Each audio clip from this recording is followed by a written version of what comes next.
I'm Linda Hoffman, and I'm here with Lyedie, Geer, and we are going to talk about pruning. Pruning is something as an orchardist I do and I enjoy every winter, pruning 300 apple trees. Pruning has a lot of elements to it, and so we've been getting together recently, having conversations, and pruning seemed to be a theme that kept coming up, so we thought we'd share some of our thoughts about pruning.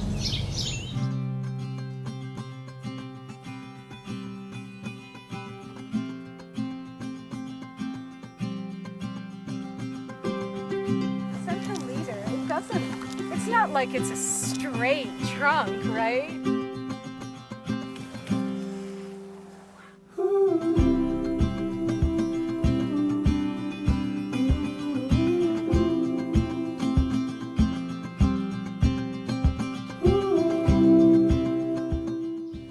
When I look at this central leader, the central trunk of an apple tree, I'll see that it's just not growing as strongly, as vertically, or reaching high enough. And then I can see that there's another branch or several other branches that are actually too strong, and they're taking away the nourishment from that central leader, which gives direction and focus for the tree. So, as the orchardist, I do have to decide and take my saw out and prune away that really healthy branch for the future health. For me, as a coach, often people come to me with something that they're longing to create in their lives, and part of what they have to do is prune, is begin to look at, okay, what is the most important thing, and how am I carrying too much in my life, too much of a load, so that it keeps me from being able to really follow that central leader. And then helping this person to make the cuts, which is really difficult for us human beings to do. Yeah, it takes tremendous courage. It really does. And a degree of confidence, too. And I also think that there's grief involved. I mean, there's grief involved in choosing to make that cut. And I think that's a natural and sort of wonderful part of the process. I don't think we have to get unfeeling when we're pruning. No. We need to be able to let go. Yes. We need to be able to make the cut and let go. And let go. Yeah. So one of the phrases that I love to use in this process is, what is this on behalf of? So, what cut do you need to make? What's the cost? And I find it helps me, and it helps the people that I work with, to say, on behalf of this greater thing, I'm going to make this cut. And that seems to really help a lot with that process, because it is, for us human beings, it's hard to do.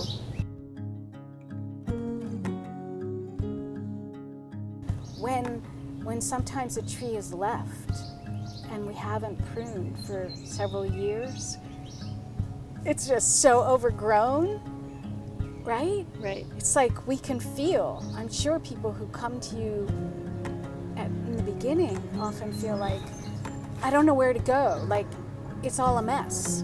And I can feel that way when I approach a big tree that has been abandoned. Like, how do you start? You have to go slowly, right? You kind of make little baby steps and little tiny cuts, and kind of take out those little branches that are going the wrong direction. And you start to create windows. You get a little more clarity, and you let in light. Yeah, and that word direction is really important, because I think when we're looking at goal setting, for instance, or bringing vision into reality, or following our intention. It is directional, it's not absolute. So that we don't always have to know exactly where we're going, but if we start to be able to tune into the direction, then we can make some cuts. And that attuning to, the growth process is so important and very different than just, straightforward goal setting. Bringing a lot of mindfulness to what we're doing.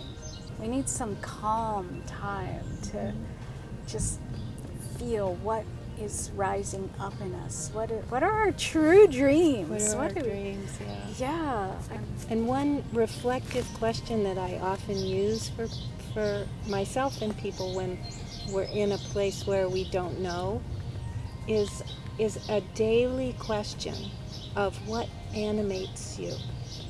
So you could work with that question every morning and say, what animated me yesterday? What did I feel that sap rising feeling towards? And then also, what could I do today to move towards what animates me? And so you begin to discover what's sort of essential to your being by asking that very sort of basic question, which is a way to attune to the direction of where your sort of essential self is wanting to go. Yeah. And then you know what to prune out. Yes. It becomes so much easier to let other things go because you're being fulfilled by what you truly want to do with your life.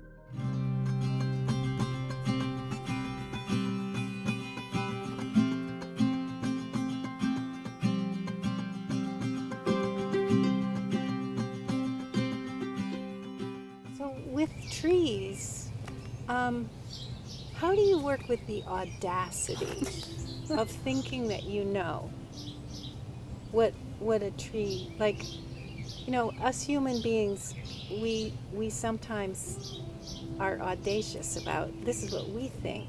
But my sense of you as an orchardist is that you are attuning to the tree. So it feels like it's a full participation at its best. Yeah. Right? I think that each tree is unique. Each tree is different. And I often prune with the person who taught me how to prune. And we love pruning together. And we will walk around a tree, and assess it and admire it. And sometimes we'll say, "Oh, this is my favorite tree," and then we'll go to the next one and we'll say the same thing because each one is so unique. We prune each year and we see the growth. We know. You start to learn what is the outcome of a pruning cut. Right. How is the tree responding to the cut? Exactly. Right. Yeah. And that's very important to be able to see that. And that helps. And sometimes when we're pruning, we're even saying to each other, let's leave that branch. We can always remove it next year. We don't need to. You don't need to do it all at once. We don't. We don't need to rush it. But it's very important to open the tree up so that all the branches receive light. So working with what happens when I make the cut, and then how do I adjust again without pulling back, right? Without going backward, but to keep moving forward with it. But it takes, wouldn't you say, a kind of humble confidence? That's a good way to explain it. We make these changes, but we're changing the form, but we're not killing something. We're not ending necessarily. Right? Sometimes we are. I guess sometimes. Sometimes we're ending and sometimes we transform. Yeah, it's true. Yeah. I think it's important when you know that you've kind of reached your limit with something, or you're you're not juiced by it, it's not nourishing you, that it's time to make a change and move on. And that's an interesting time too. That point when, like, how do you recognize when it's time to end something? And what I have found is that often there's a lot of turbulence or restlessness or grumpiness in that time. It's like that's the nature of when something is coming to an end. We get nudgy. It's like there's a quality of this is kind of getting over, you know, that helps us to recognize that it's time. We're not settled there. No, yeah, exactly. There's nothing, our roots have been disturbed somehow.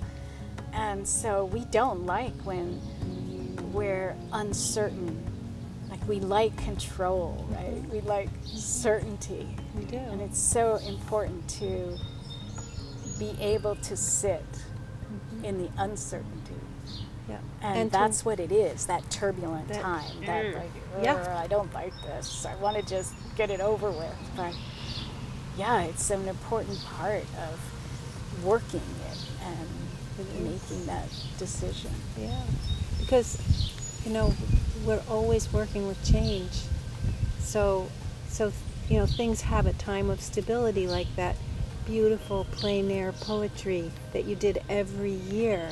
There was a time that was in a very stable state and it felt right. And then you all decided for a whole collection of reasons to stop. But it's such a cool thing when you can recognize when something's over. Before you live with it and it's not working. Right, because you can get stuck in a form that is no longer serving.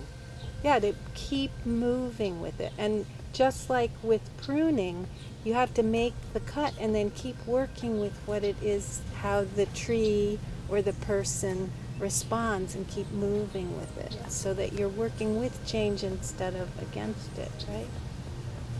When I go before each tree, each year, newly, and I start fresh, right?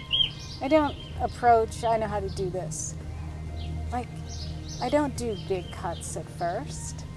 I cut small cuts, little cuts.